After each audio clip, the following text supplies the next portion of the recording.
Every time I start off a show, I want to start on a happy note, an upbeat note, positive, smiling, everything, touchy feely. But there's just so many things day after day going wrong and just going in terrible directions that it's nearly impossible. I mean, if I sounded happy about this story, it would be very, very out of place because it's not a happy story. But the president apparently wanted to start the new year off with a bang, and we bombed Venezuela last night, and we have taken their leader out of the country apparently and brought him to the United States. So we were invited. No one asked us to do it. We weren't under any imminent threat from that country. So this is all out of sync of anything that we should be doing. But I mean, this touches on so many issues. I had literally 100 thoughts running through my head when I heard about it. And even after thinking about it during the day, it's like it touches on so many things I couldn't possibly talk about them all. So I want to kind of narrow it down to one thing that I think is the main thing. My first thought was, why did he do this? Why did he do it? We're all wondering why he did it. You know, he's like, well, there's drug boats in the sea near Venezuela, so it's, obviously doesn't make any sense. My first thought, though, I have to say, was did he do it to bring Maduro to the US so he could consult with him on better ways to become an authoritarian leader? Because, Maduro has had success in areas where Trump has failed, like overturning the results of an election. So I don't know if that was it. This is pretty extreme. But he did what he did with no legal justification, no congressional authorization, not even congressional consultation. And think about this: Congress is controlled by Republicans. He doesn't even consult with them. Now, I understand he may say, well, I don't want to get authorization because they're not going to give it to me, and I'm just going to do what I'm going to do. But at least consult with them. They're your own party. He doesn't trust his own party, apparently. But there was no legal authorization to use force, and there was not even any need. Not even any need, especially when you get to the rationale that he's given that I think is, the true rationale. There was no need for this. There are other ways to do it, but the reason he's doing it is immoral, it's stealing, it's wrong. And for Christians who voted for Trump, it's sinful, greatly sinful. It includes murder, lots of murders. It includes stealing and theft. And I'm going to get into that in a minute. But this was an illegal act by a renegade, lawless president. And I want to look at two things, two reasons he's given in the last few weeks why he might do this if he did, and now he's done it, so we know. But one reason stands up under scrutiny and the other doesn't. So let's take a look at the first. First and foremost, he has said it's all about drugs. But how credible is that claim? It might be credible if all of his actions in office have been consistent with his his alleged desire to lower drug use in America. And it might be more credible if he hadn't used the drug excuse as his go-to excuse for literally everything. But his claims to care about drugs fall flat in the face of the pardons he's issued to multiple drug lords. Just last month, December 2025, he pardoned a Baltimore drug trafficker who ran a multi-million-dollar drug ring. That's not the only one. Also last month, he pardoned one of the biggest cocaine kingpins in history. He pardoned the former president of Honduras on December 2nd. And he, the president of Honduras, was serving a sentence for trafficking, get this, 500 tons of cocaine into the United States, and he pardoned him. Now, what these boats that he shot down, these little tiny outboard motorboats, do you think they held 500 tons of any drug? Of course not, but they got an instant death penalty, instant execution. But the ex-president of Honduras gets a pardon. What the heck is going on? Seriously, anybody who believes this man when he says anything about drugs is just asking. I mean, at this point, you're asking for it. You kind of deserve what you get at this point, I think. He says the raid on Venezuela was about the drugs, but come on, give us a break. Why did he pardon all those people if he actually cares so much about drugs coming into the country? So that's obviously not the reason. We know when he says it's about drugs, it's never about the drugs. That's his go-to excuse to justify all the bad things he does. It's like he knows he's going to do something terrible, and if the Americans realized how terrible it was, they would never allow him to do it. So he comes up with this excuse that he thinks will cover over everything. He says it's about the drugs. I'm gonna save us from drugs. Millions of Americans are dying from drugs that are coming in from other countries. But everything he does, roughing up immigrants, depriving them of due process, quintupling or whatever it was, tariffs on all countries on earth, all these things he did in the name of saving America from drugs. What did he say about Canada? He put tariffs on 100% tariff on Canada, but on all their products, because he said tons of fentanyl was coming across the border from Canada, and there was literally almost none. Like it could fill up the glove compartment of a car what came across the Canadian border. But oh, I want to put tariffs on them, so I'll just blame it on the drugs. Americans will do anything in the name of keeping drugs out of our country. Anything, even murder, they don't mind. That's where this is. That's where this has gone. I mean, think about it. In other words, eh, think about this. If he's asked, if we went to him and said, "Hey, Mr. President, why are you treating these immigrants so brutally? And why are you deporting so many from the United States who haven't committed any crimes at all? And why are you deporting so many people who are actually here legally?" If you asked him any of those questions, you know what he'll say?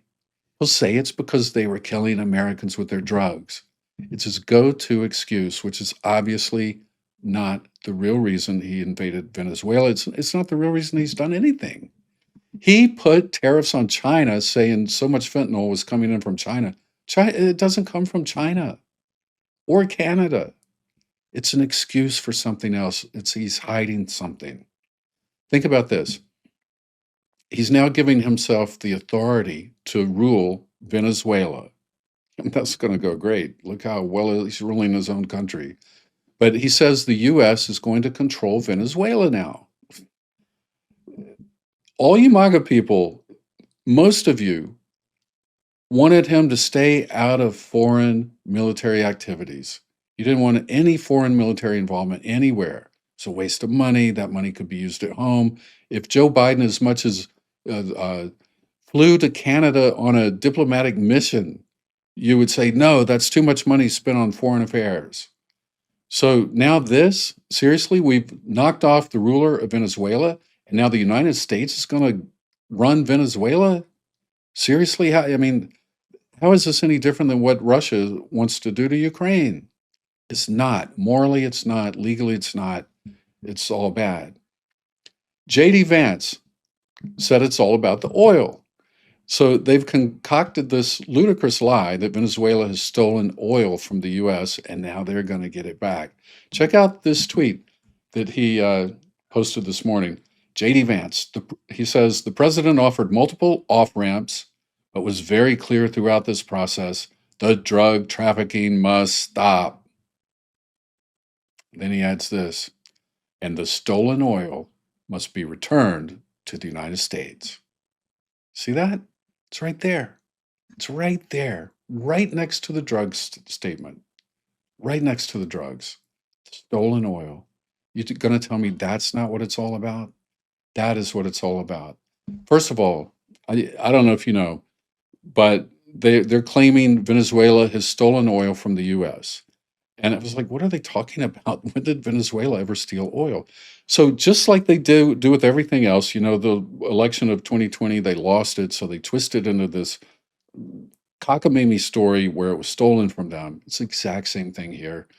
Please, I hope you guys who support this president will start to have your eyes open, start to open your eyes and look around and just notice the things that keep happening over and over again. You lose the election, he comes up with the crazy story.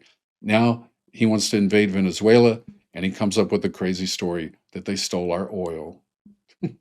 It goes back to 1976, literally 50 years ago this week. In fact, 50 years ago this week, Venezuela uh, nationalized the oil industry. And there were American oil companies working there that, you know, because Venezuela didn't have the ability to get the oil out of the ground. So the American companies came in, uh, Exxon, Gulf, all these American oil companies came in and they were getting it out of the ground. And at the time, I guess the deal was that they owned some portion of the oil. So they had some ownership in it. They had an ownership stake in what was coming out of the ground. Well, in 1976, they passed a law the year before that took effect in 1976 in January, the first week of January. And the law said we're nationalizing the oil industry, and all foreign oil companies will lose their ownership stake in the oil that we have under the ground. So you would say, well, that was taking it from the oil companies, but I mean, how is that taking it? It's just saying we rescind what we were doing before. We're no longer going to do that deal, right? I mean, the oil belongs to Venezuela quite clearly, but Venezuela didn't even do that. They did something better. They compensated the American oil companies at fair market value at the time, whatever it was, I don't know. But at the time, it was agreed by all parties that it was fair market value. They compensated them from, nationalizing the industry and taking the ownership away from the American companies. Who could fault a country for doing that? I mean, it's like we do eminent domain. We want to build a road and there's a house in the way, and we tell the person, well, we're going to buy your house. The person says, I don't want to sell my house. Like, look, you got to sell it, and we'll give you fair market compensation for it. And that's done. That's what they did to us. That's not stealing. They didn't steal our oil. Our oil, it was never our oil in the first place. So that's what they're saying. Vance, the stolen oil must be returned. How do you return something that wasn't stolen? Anyway, that's what it's about. And I'm going to tell you why. This is going to personally enrich Trump. And I'm going to show you how in a minute. But with Maduro out of the way and us in charge, now Trump can get his hands on all that oil, right? So if we take Vance's comments today, where he had the audacity to actually mention the oil, and then look at what Trump has said recently about Venezuela's oil, and then look at how the fossil fuel industry has been so supportive of this president and his administration, doesn't seem like a far-fetched idea to think he's doing this to continue enriching himself at Venezuela's expense and at the expense of the American oil companies. Talk about stealing. Who's stealing from who here? He has, Trump, after all, spoken many times recently in the last few months and implied that Venezuela's oil is a central U.S. interest. Now, I don't know about you, but when I heard him talk that way, I was like, what is he talking about? That's wrong. That's their oil. They're a separate sovereign country. We have no stake in their oil at all. But he's talked in terms of getting it back, getting it back, getting their oil back. I mean, it's mind blowing. It's hard to even wrap your brain around this twisted thinking. But he wants to so-called get the oil back and have the American oil companies profit from it. Now, it's starting to make sense, right? In fact, just in the last month or so, he has explicitly said that Venezuela took oil rights and that we want them back. He explicitly said that, no longer implied. They took our oil rights. Okay, yeah, they did, because they had given us those rights in the first place. If you give something, you have, and you're a sovereign country, you have the ability to change your mind later and take it back. And that's what they did. And they compensated the US companies for that. In comments just today, though, the president suggested US oil companies would help rebuild Venezuelan oil infrastructure and that the US would extract oil and wealth from the country as part of the transition. Hello, Venezuela, but we're here to steal your oil. And this guy's not even trying to hide it. Stephen Miller has even gone further by saying that Venezuela's oil belongs to the United States. This is how crazy these people are. They've literally started a war on the false premise that we own their oil. Aren't we rich enough without Venezuelan oil? Haven't we done really great over the last 50 years without owning their oil? We're a rich, diverse country. What do we need their oil for? And we're the largest oil producing nation in the world. We need a little bit more. It's literally like Russia, the largest land-based nation. They have the largest land area of any country in the world, and they're trying to take little tiny Ukraine. It's just absolutely senseless.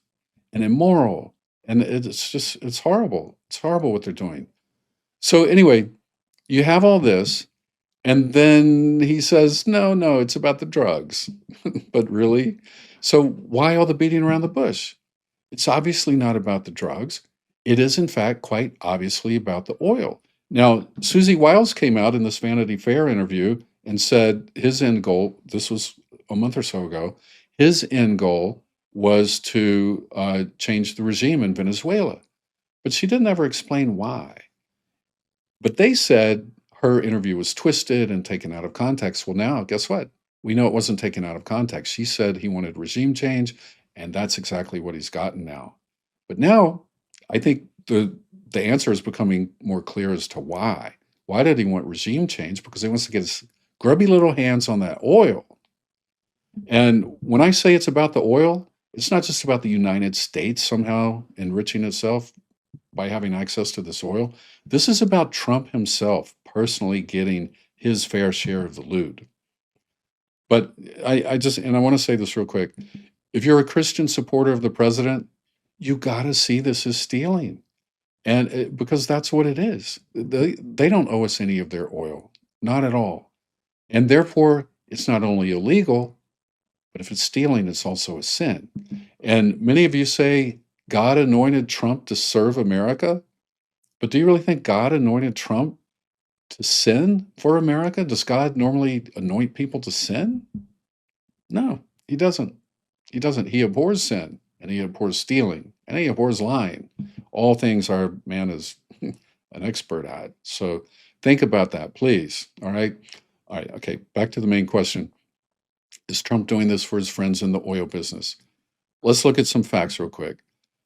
Fossil fuel interests spent 40 or $445 million dollars in the 2024 election cycle, which included direct donations to Trump's campaign and super PACs, as well as advertising and lobbying tied to Republican candidates and causes. So they were big, big contributors with hundreds of millions of dollars on the line.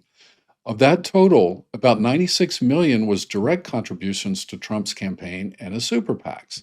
Then there were individual oil billionaires and executives who gave multi-million dollar donations to Trump's campaign and political committees. The oil industry was one of the top corporate funders of Trump's 2024 campaign cycle in terms of disclosed spending, contributing tens of millions directly, but hundreds of millions more through broader political influence activities. Beyond direct donations, oil and gas interests also spent heavily on lobbying Congress on things that Trump supported and things that supported his energy agenda. So it seems pretty clear why Trump invaded a foreign nation today and toppled its ruler. And it's becoming very clear now why he was so evasive about it and why he never gave an answer that made any sense. Because the true answer was just too ugly to speak. So let me speak it for a minute. Here's what I think the real answer is to why he toppled Maduro. It's just my opinion, and it's a guess, but it's based on evidence and it's based on quotes and things the administration has said. All right. So, but at the same time, it's my personal opinion. I believe he wants to open a path for American oil companies to take over Venezuela's oil industry to not only compensate them for their past financial support, but also to enrich them by billions of dollars in additional profits from which they can then continue to contribute major dollars to whatever cause he directs them to. And in the end, that ultimately makes its way to his own pocket. This is how an American president can invade another country, topple its government, rape and pillage its resources, and actually get a share of that country's wealth into his own pockets. And that's what I think, my personal opinion, this is all about. That's why it feels like he had dollar signs dangling in his eyes. You know, he just had this enthusiasm that he's going to about doing this, and this persistence and passion about doing it. Like, I'm going to do it. It's like he had dollar signs dangling in his eyes as his mouth watered over the prospects of taking over Venezuela.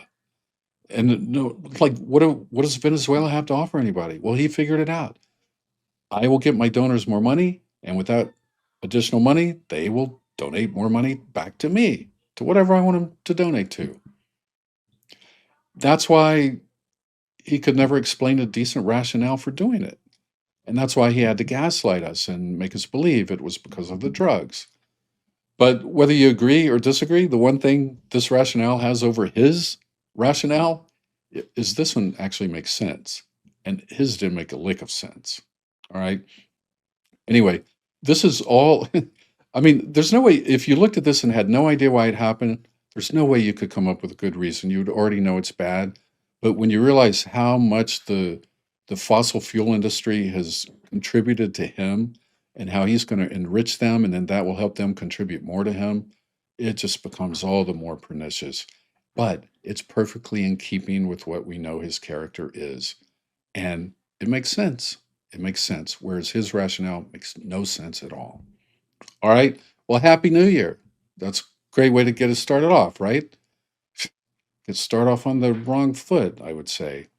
Anyway, let's make the best of it. I appreciate you watching, and I will talk to you soon. Take care.